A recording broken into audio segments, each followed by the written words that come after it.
your storm station forecast with meteorologist Malcolm Byron. If you love meteor showers, tonight we've got one of the best displays of the year. It happens every year around this time. The Perseids, and peak activity is tonight. Unfortunately, this year a bright moon will limit the visibility. It'll be about 80% illuminated, and for the majority of the overnight period, it will be in the sky. So, whereas on a moonless night, we could see up to 100 meteors per hour away from city lights, tonight it's going to be more on the order of 20 to 35, and that's a best case scenario. If you're in the city of Baton Rouge where there's a lot of light pollution, that number will likely be lower. So try to find a dark spot if you're going to go try to see some meteors.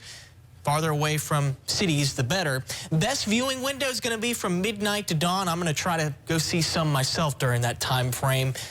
Give your eyes time to adjust too. I suggest about 10 to 15 minutes so your eyes can actually be accustomed to the darkness there, and be patient.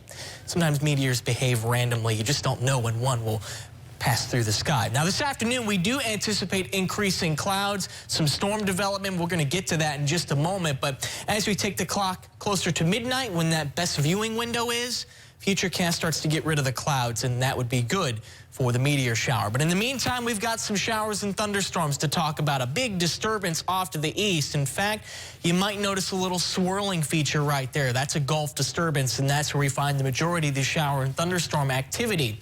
But notice right here in the back edge of the clouds, there's a little thin green stripe right there. That's storm activity firing closer to home. In fact, this is what the radar looks like. We're talking Ascension, Livingston Parish, seeing these pop-up thunderstorms right now. So if you're driving east or westbound on I-10, you might encounter some rain in this direction. There's also action extending farther south into Assumption and St. James Parish.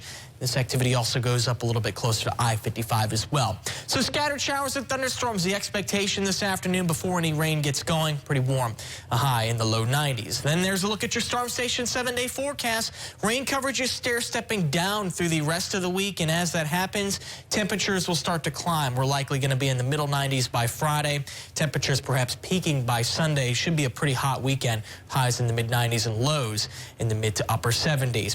Now let's head out into the tropics. We're going to talk about Tropical Storm Erin. A couple scenarios that we talked about yesterday. One would be a stronger storm later on down the line.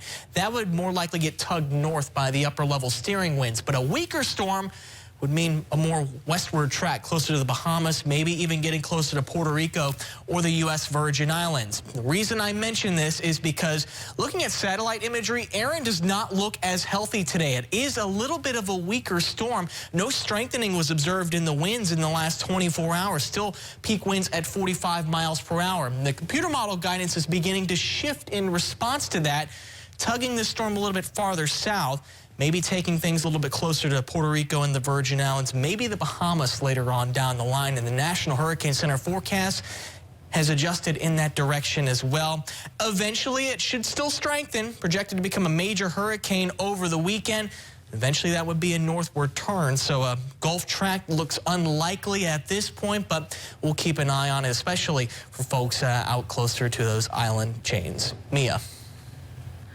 Thanks, Malcolm.